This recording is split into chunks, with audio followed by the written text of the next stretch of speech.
What's up, everybody? Welcome to BioS 3 Raw TV. So tonight we got something we're going to talk about, and actually you guys might be wondering what the fuck 66 is. So this is one of my GFD jerseys. 66 was actually my football number in high school, and it's just been stuck with me ever since. I actually have, it's on my Bulldog tattoo, you probably can't see it in there, but on my Bulldog tattoo, the Bulldog actually has a tattoo of the number 66 on his arm. So that's just kind of been always my thing, so many of you probably didn't even give a fuck. But anyways, that's the explanation for it for anybody that would give a fuck. So, now, on to the subject. So, the long debate that people have had that all calories are created equal, sugar's just another carb like, you know, any other complex carb or whatever the case may be, all proteins are considered the same things, whether it's plant-based or not. You know, we know now that some things are incomplete, some things are complete protein-wise, and sometimes you have to combine certain plants to make them complete, fine, whatever.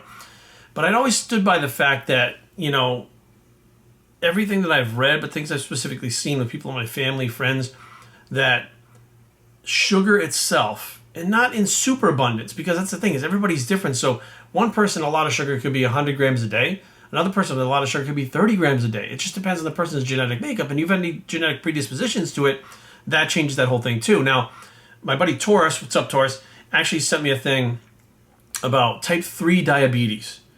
Now, after that, I saw some things on Facebook, and I did some more research, and as far back as, I think, 2017, they were actually talking about this, and there's stuff been going on from October all the way up to now, that there is a type 3 diabetes, and that type 3 diabetes is Alzheimer's. Now, that took me way off guard. I was like, what the fuck? Now, I'm going to explain everything, but it actually does tie into my family. So this is something interesting, right? So my aunt, my father's mother, my father's sister was really heavy. We're talking like 350 pounds heavy, right? Big. And towards the end of her life, she was in like a nursing home. She wasn't doing well, and mentally she wasn't there. She was really weird mentally, right? And my parents went to visit her one time, and she said, oh, you guys just missed Chuck Norris. And my mom was like, what the fuck? She goes, oh, really? She goes, yeah, you come to visit me at my window. She was watching the TV, and she perceived the TV as a fucking window, and she was watching Texas Walker Ranger. She thought Chuck Norris was at her window talking to her just to visit her. Now, that's really fucking weird. She was exhibiting some signs of forgetting who people are. I wouldn't say hallucinations, but confusion, stuff like that. Now, she wasn't formally diagnosed with Alzheimer's, but she exhibited the symptoms of Alzheimer's. Now, we're going back like maybe 20 years ago, to be honest with you, when she passed away. But she was a type 2 diabetic that eventually became a type 1 because of her weight, and then eventually became the type 3, which had the Alzheimer's onset. Now it makes sense, because now science has caught up to what we saw back then. We just thought it was crazy, you know, dad's crazy fucking sister. We don't know what the fuck's going on. She's just, from her diabetes, it was causing her to act like that. We knew what it was from, but tying it together was, you know, it wasn't done back then. So this week I read this, and it's actually interesting, and there is actually studies done at this. So this is actually proven, but it also proves that sugar is a lot more dangerous than people think. It's not this harmless thing that just sweetens your... Anyways, we're getting into it. So scientists from the University of Bath have just found the first connection between excess blood sugar glucose and Alzheimer's disease. Researchers in the unprecedented study found what they describe as a molecular tipping point, where the crucial enzyme related to inflammation response and insulin regulation is damaged by excessive glucose. Herein lies the problem. You're never going to hear excessive oatmeal fucked up that enzyme. You're never going to hear that. You're never going to hear excessive bowls of rice fucked up that enzyme. You're never going to hear that. Excessive sugar, excessive glucose.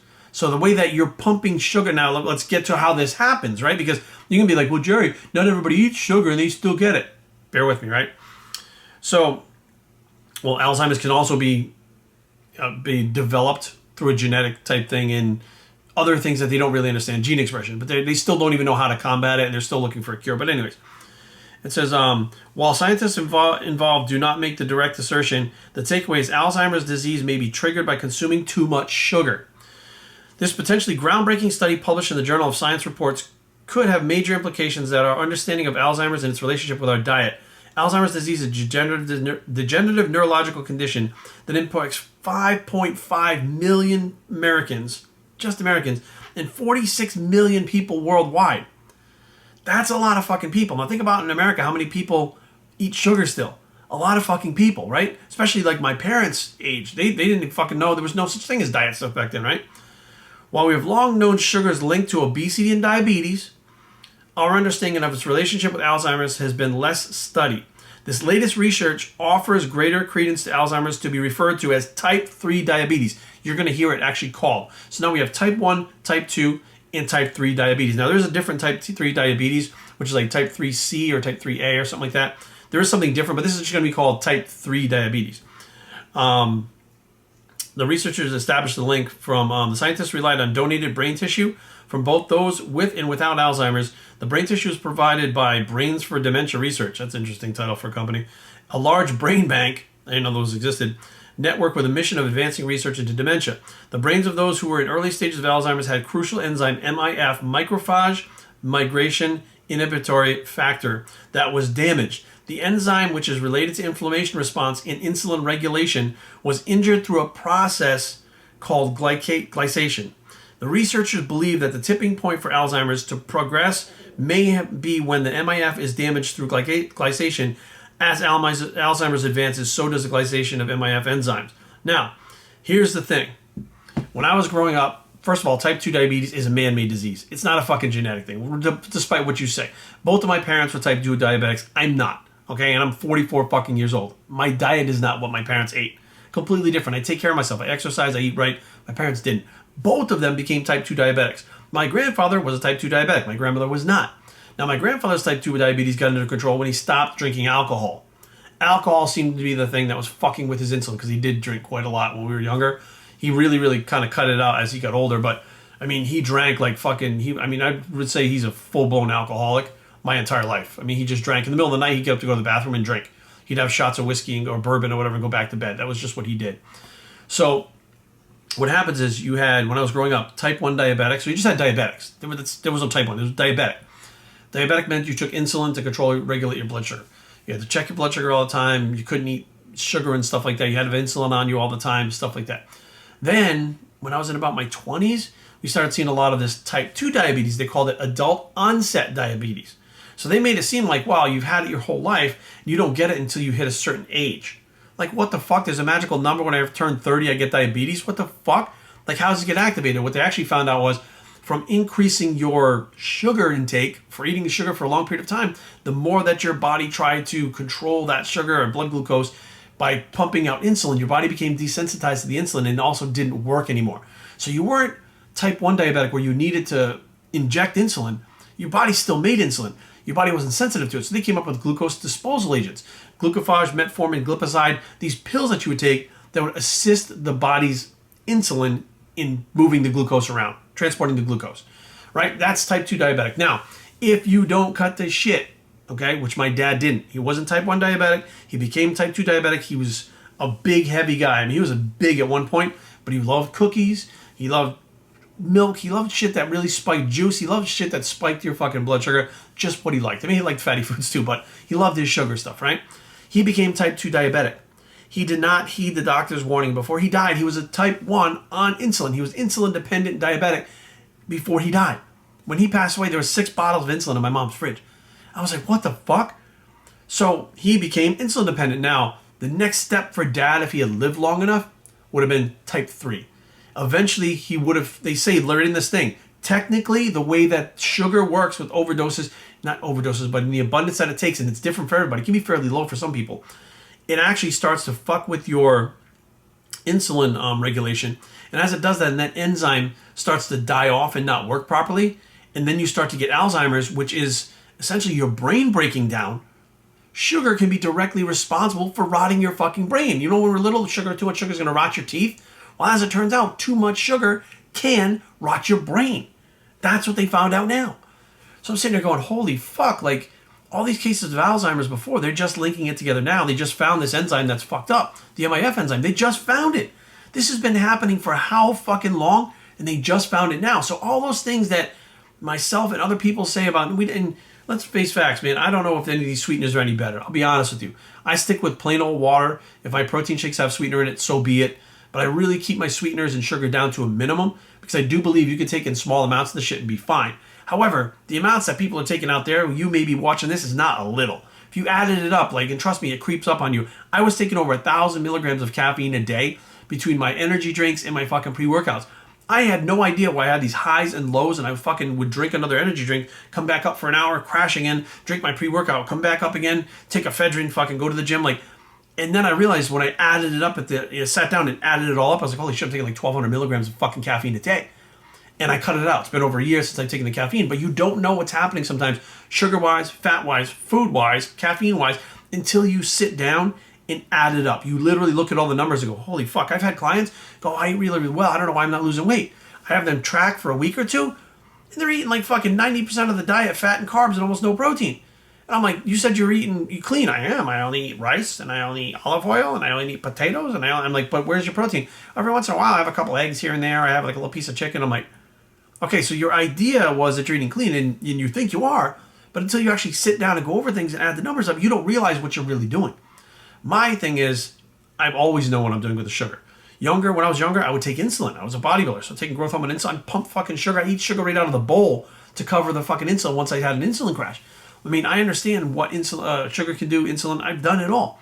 But at the same time, I also understand that you can only push your body so far with sugar to where your body's pumping out insulin constantly before it gets desensitized. You know, it really isn't like fucking rocket science. It's not. When you think about anything else, if you push your body too far, something breaks down. Like, that's what happens. Like a car. You can't step on the fucking car and rev that fucking thing at fucking 1,000 BPMs and fucking take off and keep it there for fucking 30 miles. The car will fucking blow up. You may be able to get a quarter mile, but 50 miles, you're never going to make it. The car will fucking die. Your body's the same way. It has shit that goes wrong if you push it too far for too long. Type 2 diabetes is a perfect example of that. Now, for the motherfuckers that don't pay attention to that when the doctors tell them to cut the shit, Alzheimer's is the next thing. So there's another step. Now, not only will you be, not able to eat the foods you want, have to regulate the blood sugar, which, type 2 diabetics, I mean, it's not the end of the world. You take your glucose, you take glipizide, you fucking do your thing, right? But once Alzheimer's starts setting in, man, you can be pretty young. 60 years old, I don't consider too old. And you can be fucking completely out of your skull by 61 or 62 years old. And not have a fucking clue as to who your family is, your kids are, nothing. Like, you don't even know who the fuck you are. You think Chuck Norris is talking to you at your fucking window. What the fuck? I'm like, Mom, how does Chuck Norris know Auntie fucking Kathy? She doesn't. Like, that's fucking in her head, So, be aware, guys. Like, if you think sugar is just not a big deal, you're fucking wrong. And anybody out there is IFM crowds, fuck you. You're wrong, too. I don't give a shit what you say. And these are the people the scientists, the people that are talking about this, the doctors are talking about this, not the IFWAM crew. No offense, but no IFWAMers are fucking at all required to have any training about how fucking sugar works or insulin or any of that shit. They know what they read in fucking forums, okay? They're not studied up well on it. None of that shit. And they're not qualified to be talking about how sugar doesn't fucking affect you at all. It's just a fucking macronutrient. There's zero qualifications for people out there in the IFM crowd, in these fucking forums and shit talking about it. And you're believing them. And now the scientists come out and say, hey, you take too much fucking sugar in, it fucks up this enzyme, and you're fucked. Now the IFM crowd's going, well, that's not true. Fuck you guys. I really don't care. I'm giving you guys the fucking insight that if you want it, it's here. If you need information, it's here. If you want to take and research it yourself, go for it. I encourage that shit.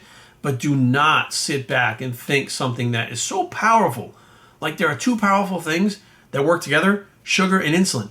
The sugar, without blood sugar, glucose, if you do not have any glucose, your body will make it, okay? No matter what, it'll make around 70 to 80 grams a day, even if you never eat another carb the rest of your life. So technically, glucose is essential. Even if you're on keto, your body will break down the fucking glycerol backbone and create glycogen.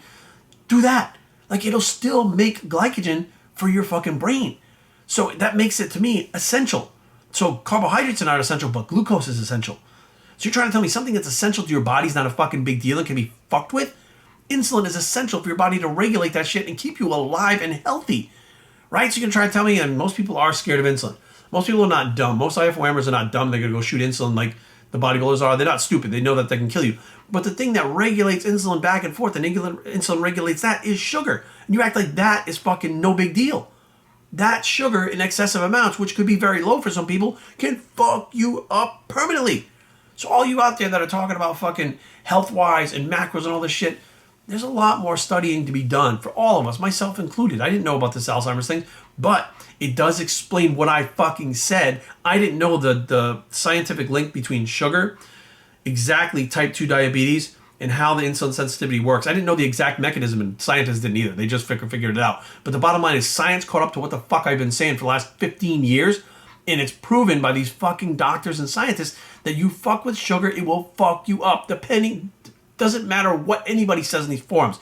Do the research for yourself. BioStreetTraining@gmail.com. Leave comments down below, but don't fight. BioStreetTraining.com is a blog. It's to do the research for yourself, Bicep. And we are out.